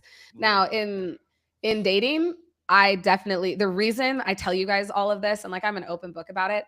I want a 100-acre ranch and I want to be able to work that ranch and I will be living on that ranch. And my guy's got to be able to repair a fence if the cows knock it over. Like I need Right. him to be able to man up and do that. I'll take care of the chicken coop. I got that bitch on lock. But he's got to take care of the pastures. And that's why I say like it's got to work. Now, that assumes I stop traveling. And is masculine. Facts. And that allows me to be in my feminine because what I do for a living requires me to be in my masculine all the Right. time. Right. Now, I'm still big sis to all my players. Like I'm still a feminine presence and that will never change, but I'm still the authority figure, Yeah. which puts me in a position to have to maintain masculinity in my job, which I have no problem with. I like doing that. I love being able to help people. And what's crazy is my job allows me to be feminine and masculine simultaneously because I get to help people while giving them actual, real, tangible knowledge. But when I come home, I don't want to be Coach Hill anymore. I just want to be Hill. I want to sit and play video games on my couch and like work in my yard and lift in my gym and have someone to do that with. I'm so simple, it's silly. And that's why I never meet anybody because I never leave. Yeah. Now, It'll happen when it's supposed to happen. That's what I always say. let I me think so too. I'm curious as when you're talking to men, well, I don't know if you talk to people about dating, but would you recommend a man to date a woman who does make more than him? I think it depends on the relationship, honestly. I don't think that the money matters if both parties have zero fucks to give about the money. And what I mean by that is if you value the person's character and what they bring to the table, the money shouldn't matter. Now, this day and age, it's a huge component of values, unfortunately. So if I have a guy that is going to date a woman who makes significantly more than him, he has to be able to put his ego aside and say, she can be the breadwinner. I'm still going to do all the things that make me masculine, but I'm going to have to be okay with my woman bringing home the bread. And I'm going to have to be okay with putting my masculine aside when it comes to finances and allowing her to run it. And that typically isn't this is why so many women who are successful are single. Mhm. we don't care that you're not bringing home as much as we are. Like, we really don't care because we've made the money. What we're looking for is that joint partnership. And the hard part is the man is designed biologically to serve and take care of the woman. Mhm. And that innately in this day and age means finances. So it's being able to separate ego from biology and everything else and say, I can set that aside to be with her. A lot of times ego wins, which is Right. why when a guy comes to me and says, oh, I'm going to, this woman, she makes so much more than me. She's so successful. She's so amazing. And then 6 months into the relationship, he starts to panic. Right. Why does he start to panic? Because she makes more than him and now he feels inferior, even Right. though she doesn't see it that way because he's Yeah. doing all of these other things that keep her peace intact. Mhm. He's having an internal struggle. My last relationship was one of those. Mm. And we talked about it and he's like, it's just not something I can overcome. And I was like, cool, well, I can't stop doing what I do for a living. So like, impasse, cool. Mm. Where it's hard to separate what we're biologically programmed to do Mhm. from the way the world works now, because Right. this is new. This is 30 years old. This is not Yeah. hundreds of years of evolution old, or thousands of years if we date things back. So yeah, I Mhm. would say it depends on the man Yeah. and it depends on the woman Mhm. and it depends on how aware he is of his ego and if he can actually truly set it aside. So let's talk about it on the flip side then, right? Yeah. Because I with prefer what the challenge what the challenge is a lot of times is that, well, from what I've heard, is that for when men are dating women who make more than them, Yeah. it's not a problem until it is. So when it Yeah. comes to maybe arguments or something along the line, what happens is that she'll demean or degrade him, Uh-huh. and that's the first thing that she'll attack when she gets upset. For So that sure. so that makes that dating part of it a little bit tough because that's kind of in the back of every man's head, is that what happens when I piss Yeah. her off? Is she Is gonna she call going to me use it against is me? she gonna call me broke? Yeah. What's gonna happen? And Don't this fix is the where toilet, broke boy. this is where women need to do better, because Mhm. if we are going to say like boss babe and run with that culture, which I'm not in full support of the boss babe culture, believe it or not. Mhm. I was forced into hyper independence. This was not by choice. Now, Mhm. do I love what I do and do I love my business? Absolutely. Would I change it? Absolutely not. Would I have liked to have done it with somebody? Bet. Right. But so the boss babe hustle culture, you don't need a man bullshit, I do not agree with it all. Mhm. Sorry, ladies, I'm going to piss some people off. I don't agree with that because I just like, it takes more than one person and it takes more than a feminine energy to accomplish things. It takes both sides. Mhm. Right. And when women use what tools they have to manipulate men, and sometimes it's our bodies, sometimes we're a little more clever and we can do things that maybe men don't even catch on to until it's too late. Yeah. And sometimes we're just blatantly rude and we call you out and say you're broke. We got to check that at the door as well, because in order to have a true partnership with somebody, knowing that he isn't the breadwinner, you don't get to use that in an argument to make him feel even worse, because Mhm. now you're just plaguing the problem. So Mhm. this again is lack of education and understanding how psychology works, because people don't learn how to have a constructive conflict. We've learned how to yell at each other, storm out of a room, and swipe left. We have not Right. learned how to talk things out. And I'm a psychology minor. I'm not a psychologist. I don't Yeah, know all the I shit, could tell. I could tell. Yeah, you talk but I about a lot of work things in that. relationships and money and have for Yeah, 15 years. So I'm exactly. like, we're both at fault. Both sides of the equation are at fault. And it's Yeah. going to take a special blend of someone who's okay with, being a stay-at-home dad. Like, that's a real Yeah. thing. And and I love stay-at-home dads because they do something that most men can't do. I would say they're mentally tougher because of what they're doing. Mhm. Mhm. But then we have women who are breadwinners who have to be able to shut it off. They have to be able to Mhm. come home and be feminine and let the man be a man. And our Mhm. culture has just said, like, you either have to be all of one thing or all of another, and you can't move between the two, which is not fair. And like, men can't have emotions. That's crap. Women want to know how you feel. Like, we actually need to know, because we are emotional creatures. If you don't tell us anything, we're immediately going to go off the deep end, Right. right? Yeah, So it's naturally nurturers. So correct. So it's kind of, when asked the question, just like, if a woman makes more money, the answer isn't an easy one, Mhm. but it takes the right pairing. If you can find the right people and they're dating each other and their values align and he can put away the ego and she's not going to manipulate or attack him in any way, it can work. but I've seen most of them fail. Sadly, like I've saying that sucks because I am that chick, and that Yeah, I was gonna sucks. say. And the one time that we did try to succeed in that, he really was the one who's like, I just can't do it. I'm sorry. And I wasn't mad at him for it. I understood why, but he came Mhm. from a traditional family and he felt less than. And he's like, it's just not going to work. And I was like, that's completely fine. And that is what, like, you have to try it to figure out if it's going to work, Mm-hmm. but it takes a special partnership. So your preference with, you know, the big burly man who fixes everything is typically going to come from a traditional family. So do you think maybe you Hmm. need to look for somebody who comes from an untraditional family? Mm. Honestly, I don't think that whether or not they were raised with two parents, one parent, whether they were a foster kid or they were adopted, I don't really think that so much matters. What I look for in a person is how do they value the relationships they have? And when I say traditional, Mhm. I came from a family that was respectful. My father was incredibly respectful of my mom. He took care of my mom. My mom ran shit, but my dad took care of my mom. Mhm. And watching their dynamic, he would let her do her thing until she did something. He's like, nah, I'm gonna rein you in just a little bit. And the respect level there, watching that growing up is what I look for within all of the relationships I have. So someone doesn't have to grow up in a traditional household to see a man and woman respect one another. Mhm. That could come from a lot of different places.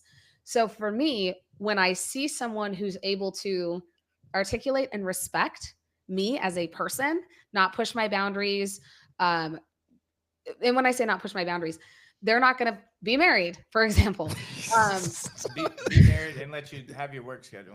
and not fight. That's a big thing. Don't fight me on my Right. work schedule. Yes, I work with pro athletes. Yeah, I was I'm gonna say in and that's out got of to the be a little building in a day. intimidating, right? Not for Come the with right me. person though. Come Yeah, with me. exactly. Come with me. Like you can be my plus one. Come with me Mhm. every time. I have zero things to hide. I've been doing this for 10 years. If I was going to do something, I'd have done it in my 20s. I'm too old for that shit. There These we guys go. are 20 years old.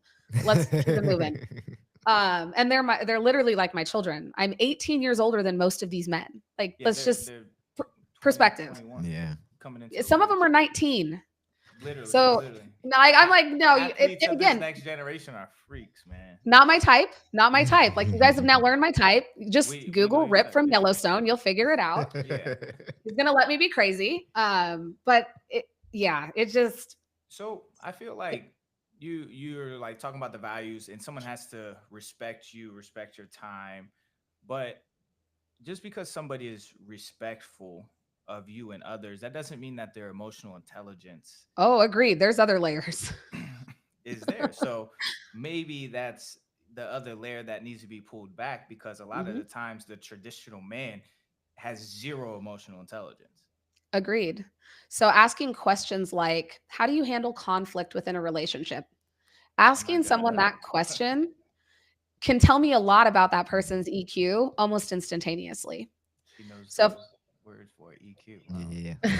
so if I You did, and I do take this with a some lot of my therapy players courses? too. I do this with my players too. Like I'm a coach, you guys. My job's to ask Yeah, good you got to questions. know everything. Yeah. But if I ask a guy, how do you handle financial conflict inside your relationship? The way that he responds to that question is going to tell me a lot about his EQ. It's also going to tell me a lot about his financial IQ, and it's going to tell me a lot about what he thinks about money, not how he feels about it, but what he frames it as in his mind. Mhm. Yeah. So asking the question, like flipping that from finance to a relationship, if I just ask someone, how do you handle conflict within a relationship? And they tell me, well, I just walk away because I need time. I'm like, oh, you're an avoidant, hardcore avoidant. That's not going to work. Or I like to talk things out. I like to take my space.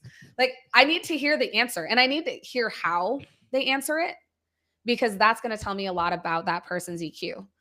And then if I need to go even deeper because I realize that this person can answer the question properly, Mhm. then I go into, why did your last relationship end? And is there anything you would have done differently within that relationship to improve Right. it?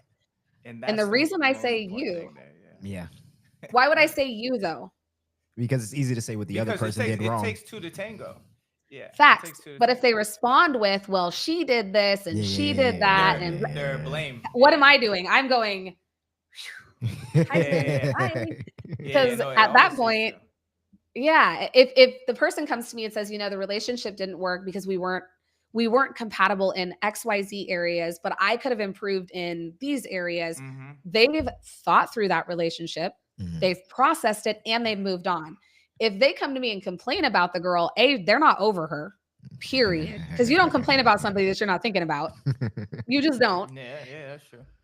And then B, you don't have the capacity, and people don't have capacity in a lot of cases to Mhm. process your emotions, which tells me you've got some trauma in your past you need to work through. And I'm sorry, I'm not going to be your sounding board to do that. But once you see a therapist, give me a call. Mm-hmm. Like, Yeah. and I don't mean that to be disrespectful, but I've Mhm. dated the dismissive avoidant. I've dated the fearful avoidance. I've done all Mhm. of those things personally. So I'm Mhm. able to see it in real time with the people I work with and help them ask the right questions of their partner to get the answer. Now, if they're married, like we got to figure it out.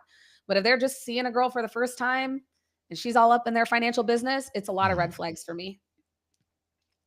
Interesting. So, out of all those things, which one of those are you? Which one? What? Oh, You I'm a said secure attachment at this point in my life. Yeah. The older you get, Oh no, someone can push me into anxious preoccupied pretty quickly. If they hit all my trigger buttons, they can make me a very anxious attached partner, which is Mhm. where I settle into insecurities that maybe aren't there. It takes a lot to get me there and I can pull myself out of it fairly quickly, but it takes a lot of self-reflection and a lot of like working through what's in my own head because we all have demons. If you're yeah. fighting an internal battle that nobody can see every day, Mhm. it's whether or not you can conquer that and share it with someone else so they understand your struggle and can work with you on it versus fight you on it. Yeah, we call And it the roommate, the yeah, internal roommate. yep. Oh, we all got one or two of those, sometimes Yeah. three. In my last relationship, it was funny that you wanted to bring up the how you handle conflict. That was what I realized that I was really bad at. Um, just kind of just avoiding it. I was like, oh, you're fighting with yourself at this point. I'm not. You Mhm. At shut down. Yeah, I just like I don't like to fight, whatever. But after the relationship, I always do self reflection on it. Like, why did it mess up? What happened? Mhm. I analyzed the entire thing from how we met to how we ended it, Yeah. and it ended on good terms. So that's always good. But And it it's okay that someone's not the right fit. That's the whole point right, of and dating. Right. that's People what forget we that. realize. Yeah, Yeah. it's hard, but you can realize like this might not be the person that you're going to grow old with. But Yeah. doing that, it's like, oh well, when we had these conflicts or problems, it was only her problem. I didn't partake in the problem, and then I realized like, oh well, You were the problem at that point because you made yourself exactly, the because problem. I'm not engaging in it. I'm just trying to avoid it, which Right. didn't help at all. So funny that you mentioned I, that, I but saw a we live and podcast learn. once. I thought it was fascinating. The guy said he learned a really valuable lesson because he was always the woman he was dating was always in his ear about, hey, these are the things that I need and these are the things that I want from you. And like, here are my boundaries. And he kept pushing back on her. And one day she came to him and she said, I have created the problem and realized that the only problem you have is me, that I am your problem. And the Hmm. best solution I have is to remove myself from the equation because you can't meet my needs. That removes the problem. Therefore, you're going to be fine. And when he said that, I was like, bro, you just got schooled. Like, you just lost a really good woman who understands Who herself and was understands? Yeah, yeah. openly communicating, But and you that's a big couldn't. problem that guys have is Yes, that emotional intelligence, that EQ, they just don't really know. We don't know what we don't know at that point in right, time in that relationship. And correct. unfortunately, when we're in a relationship, we're not at a mental state to want to know. We don't want No, to grow in that sense because we feel like we already got to figure it out because we're with the person that we want to be with. So right. it's only going to happen. Communication is the most difficult thing that we deal with inside relationships, and it applies to everything within that relationship. And Hmm. conflict is going to always arise. So the people that Right. are fearful of conflict and are not willing to work through it are going to be the ones that they'll have relationships. They will end and they won't last more Hmm. than 6 months to 2 years, depending on, the person's avoidant type. Um, but that, I mean, unfortunately, I hate saying this because it's so true and it applies to Hmm. everything we learn in school. We're Mhm. not taught any freaking communication skills. Yeah, Nothing. that's very true. We're not figuring taught that how to out. have dialogues that are hard, and we're Yeah. not taught how to disagree with someone cordially. Yeah. Yeah. I That's don't a have to agree with terrible you thing, yeah. about anything, but it doesn't mean I get to be disrespectful because you Right. have a different opinion. Yeah. Yeah, that And we need to learn that in relationships. Like, I need to be able to tell you I don't like your opinion, but I respect it, and like you can have it and I'm gonna have mine, and we're Mhm. just gonna leave it at that, and we're not gonna fight about it anymore. Right. But everybody needs to have their piece of the pie.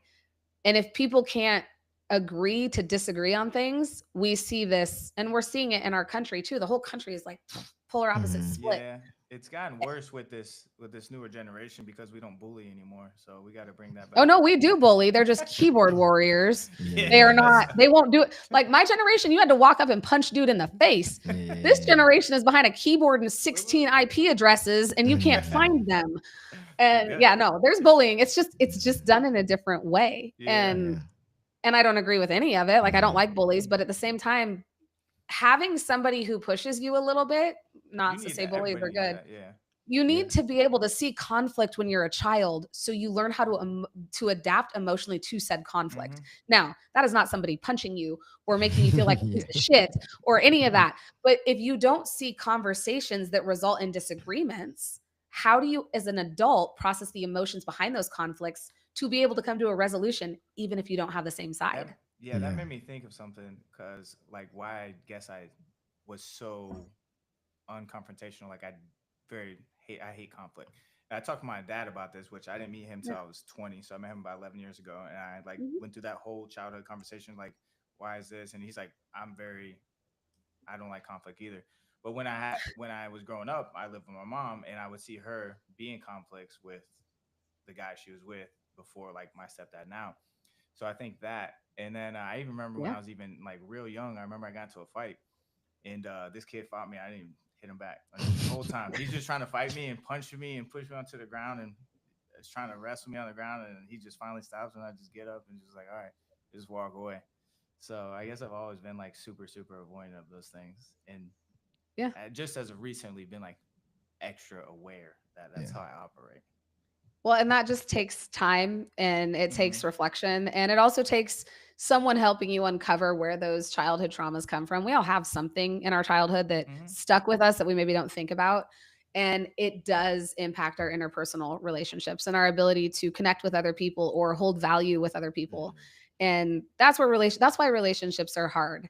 I'm very blunt in my relationships, which I know you were asking me, like, are you intimidating? Yeah, I scare the shit out of most people. Yeah, I can see that. I can see that absolutely. Yeah, and I I'm was like all a of little on scared, but I'm like, 5'3" on a good day, but I will make myself look 6 foot. Okay.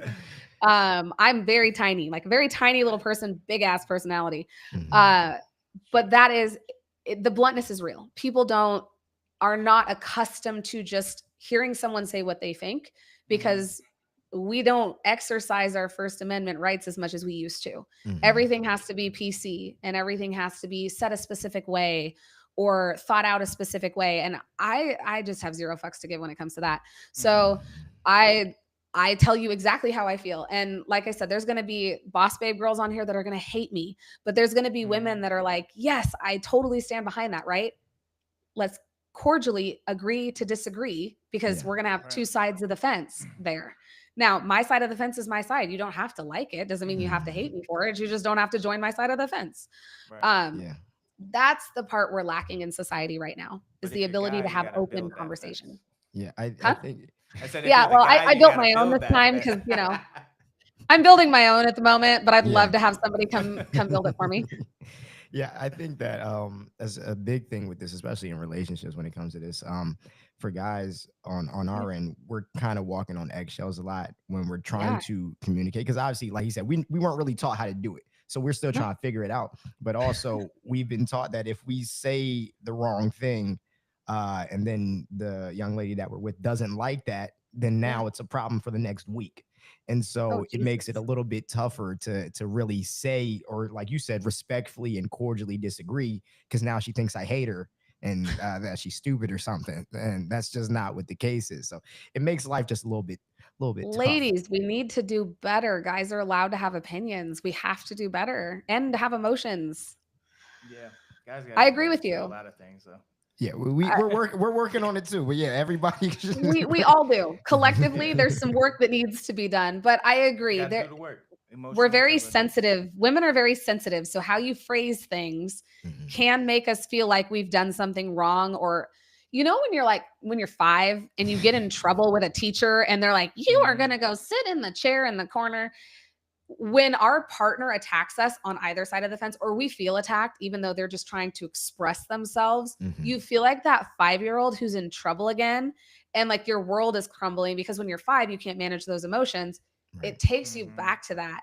And so I agree with you. I think you're right that women will hold on to it for a week or two because they take it so personally. Mhm. Even though it's not a personal anything. You're just like, hey, this is how I feel about this. And they're like, oh my God, that's everything I've done for the last month is it's over. We have to get better at expressing, women have to get better at expressing when our feelings are hurt and why, so that you can say, okay, that wasn't my intent, or that wasn't what I meant to make you feel. Here's what I was trying to express. That clarification can clear up a lot of things. So in my past relationship with the guy that I was dating, that was he was a welder on the oil rigs or Mhm. oil pipeline. When he would say something, I would say, did you mean for it to come off as I was doing this wrong? Or did you have a different intent behind that? Because I'm feeling like I did something wrong. And he would be immediately like, oh, no, no, no, no. Wait, hold on. Sorry. I didn't say that right. And he would clarify. And then he started to learn to ask those things of me when I would be very blunt and spit something out at him. Mhm. Because I just pop off at the mouth. And he's like, Mhm. did you mean for it to sound like this, dot, dot, dot, whatever this was? And I was like, oh, no, no, no, I didn't. That was not my intent. What I was trying to say is this. And so we learned each other's communication styles, albeit we were never perfect. But if I ever needed clarification or I could tell something was off, I would go to the root of it and be like, why are we off right now? Did I say something? And then he would tell me what bothered him. And I'd be like, oh my gosh, no, no, no. Let me clarify. What I meant to say was this. And we can't take ownership as a society. No. Nobody can be wrong. And I was like, I'm wrong all the time. 24/7. It's important to admit when you're wrong. I think I just did that the other day, but it's not. The other day, nice. For like the man. first time in I 5 just years. Clap it up. It happens though. It's self-awareness is Mm. key and emotional intelligence. So we forgot to do the deal of the day. We usually do a deal of the day. And I guess I always remember when we're coming towards the end. Oh yeah. So we usually do a Tell me, deal tell of me. the day, and it's like it'll be like a quote or a Bible verse that's related to the topic, but then I forget until the very end. Okay. What is it? I was Lay it gonna on say, me. I forgot to go and get one. Oh, so. we forgot to go and get ones. But to Okay. wrap things up here, you got any other questions? Yeah. So first, thank you so much for joining us Yeah. here today. This has been a lot of fun. I want to ask something that you said a little bit earlier about just taking the time to learn something new when we're talking about money, because financial literacy is a huge thing. It's a huge problem right now. So that's kind of what I want to focus on here. But I want to ask you, if somebody was trying to get into learning something about money, and they said, I have 5 minutes on this day, what's the first thing you would tell them to go and start? I'd want them to start a personal finance podcast around budgeting and money management. Okay. And there's several out there. Find one that works for you. Don't just settle on the first one you find, because everybody budgets a little differently. And just start learning about how people choose to manage their money, whether it's a traditional budget, the envelope system, the bucket system, notes on their phone. There's a million different ways to do it. Find something that handles money management and can give you 5 minutes of a tip every day. Okay, beautiful. And then money and relationships. What's one tip that you would give somebody for how to handle money and then money conversations within their relationship? Yeah. So, first and foremost, individually, if you don't have your money on lock, you're going to have a much harder time being in a relationship trying to handle money. So, There it's it is, important yeah. that individually you have to know your money, you have to know your numbers, and you have to learn how money works, and then make your lifestyle and budget work for you, so that when you come to that relationship, you're coming in whole and not broken, so that you can have tough conversations. In terms of inside of a relationship, my best advice is when you're ready to talk about money, don't blindside your partner. Ask them to set aside time, 3 to 5 days in the future, where you can both come to the table with whatever questions you have about money and start the discussion.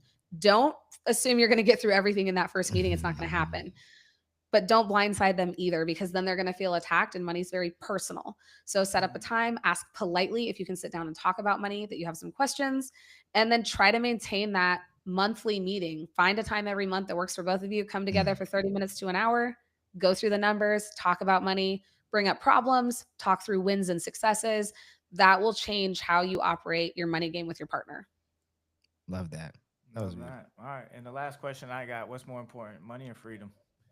Freedom. Freedom. Keep it simple. Money is the tool to get you to freedom. There it is. Yeah, I love Money that. is not the goal. Money is not the goal. Money's the Money tool. is not the goal. So make Money sure is you the guys tool. know that the people that are listening that are workhorses, Are Learn you, to are you take looking care- at me right now? learn to take your rest days as well. No, for sure. Enjoy your life. We only got one of them. So, Mhm. all right. Thank you guys so much for tuning in. We'll see you next week on another episode of the Real Deal Podcast. All right, recording is stopped. So I think you're good, right? Yeah, we're good. All right. We appreciate you hanging out with us.